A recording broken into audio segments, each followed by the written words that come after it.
Ethiopia has overtaken Dubai as a conduit for long-haul passengers to Africa, highlighting the success of the state airline's expansion drive and the reforms of its new prime minister. Travel consultancy Forward Keys said on Wednesday Addis Ababa Airport had increased the number of international transfer passengers to sub-Saharan Africa for 5 years in a row, and in 2018 had surpassed Dubai, one of the world's busiest airports, as the transfer hub for long-haul travel to the region. Analyzing data from travel booking systems that record 70 million flight bookings a day, Forward Keys found the number of long-haul transfers to sub-Saharan Africa via Addis Ababa jumped by 85% from 2013 to 2017. Transfers via Dubai over the same period rose by 31%. And encouraging intra-African trade and cross-border collaboration are the two key pillars of the African 2018 Forum. According to the African Media Agency, the forum this year will emphasize on youth and women, with a day dedicated to entrepreneurship and a gathering of women empowering Africa. The forum, now in its third edition, will take place on December the 8th and 9th in Sharm el-Sheikh. 9 heads of state are expected at the event as Egypt takes over chairmanship of the African Union in 2019. And now to commodities. Christmas is around the corner, and a lot of families are beginning to plan on what to serve during this special holiday period. On our commodities market update today, we are focusing on turkey. In the U.S., unless you're a vegetarian, celebrating Thanksgiving without a turkey seems a little wrong. And even here in Nigeria, a lot of families choose turkey as their main protein in the meal served during special occasions. And so how has this price of this commodity fared, particularly as we approach the Christmas period? I'm being joined by one of the research analysts with financial derivatives company, Fumi Adebowale. Hello, Fumi. Thank you very much for joining us. While talking about turkey here, you eat turkey, I eat turkey. Everyone seems to love this bird. But do people really prefer turkey to other poultry during celebrations? Yes, Chimezie, it is very likely that some families will prefer to consume turkey than chicken, especially during celebrations. You know, as we approach the Christmas, because of the size of turkey, we could see families want to demand for this commodity more than chicken. This is because, you know, we have more people that come, more friends and families.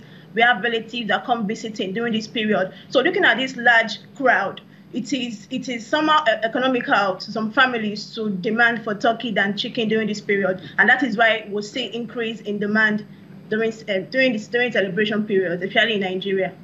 Now, the price of turkey increased by 9.09% to 1,200 per kilogram during the Thanksgiving holiday, and of course, as we are approaching the Christmas celebrations.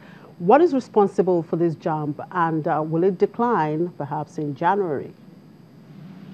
Yes, we've seen the price of turkey increase by approximately 9% to 1,200 naira per kilogram. And this is associated with increased demand. You know, the Thanksgiving was held last week in the US, and turkey is one of the commodities that is being consumed for this celebration. So with increased demand in the US, it is likely that price would have also increased. But in Nigeria, coming to Nigeria, we see that as we approach the Christmas period, even the sellers of this commodity have started stocking up for festive sales. So with increased demand, we expect that price will increase, which is what is happening. And this will persist till after the Christmas celebration.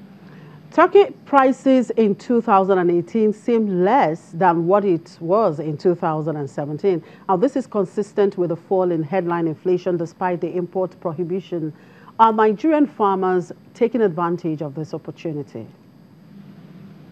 Yes, as at 2017, the price of turkey was at about 2,000 naira per kilogram, and it has declined to about 1,200 naira per kilogram. And this is consistent with the fall in headline inflation, which declined for 18 consecutive months.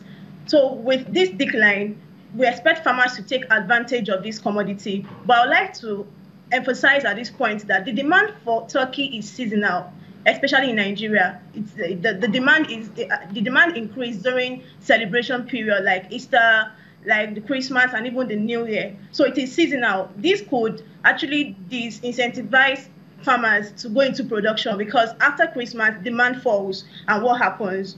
So this is the major constraint. Aside this, we've also seen that most domestic farmers cannot compete with the imported frozen turkey, which is mostly consumed in Nigeria. So these are major constraints why farmers cannot take advantage of this fall in prices. Could you take us through some of the challenges and opportunities of turkey rearing in Nigeria? Yes, like I said earlier, the farmers producing turkey in Nigeria are faced with some challenges, which is one, the seasonal demand, which is not sustainable after the celebration. And aside this, we've seen that the suicide rate of turkey is higher than other poultry like chicken. So this is also affecting production in the domestic market. So those are the challenges that are affecting farmers going to production. And aside, even finance has also been one of the challenges. Most farmers cannot afford the startup cost of turkey relative to other birds. And these are the major challenges that have been faced. But the good news is that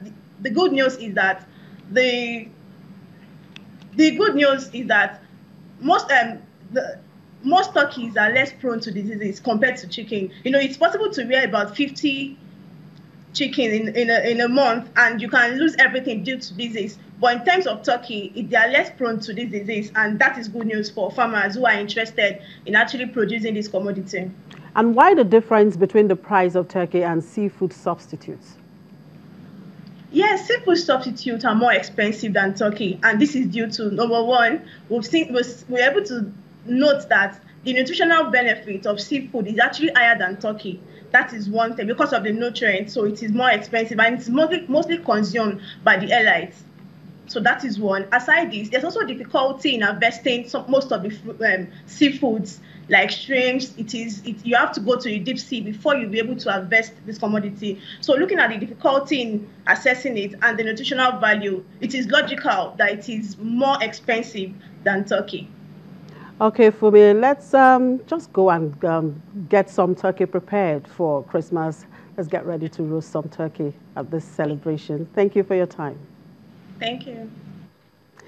Fumi Adebowale is one of the research analysts with Financial Derivatives Company.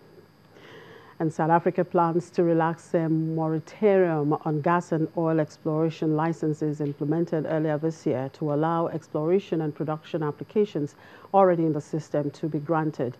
Mineral Resources Minister Gwede Matashi says the amendment will ensure that applications currently in the system are processed and granted. In June, the government published a notice in the Government Gazette announcing a restriction on the granting of technical cooperation permits, exploration rights, and production rights. Investment in the industry stalled due to regulatory uncertainty and lower crude prices. Companies with offshore acreage and exploration ambitions in South Africa include Total, Eni, Sasol, and ExxonMobil. And that's it on the program. Thank you very much for watching. I'm Chimeze Obi Iwago.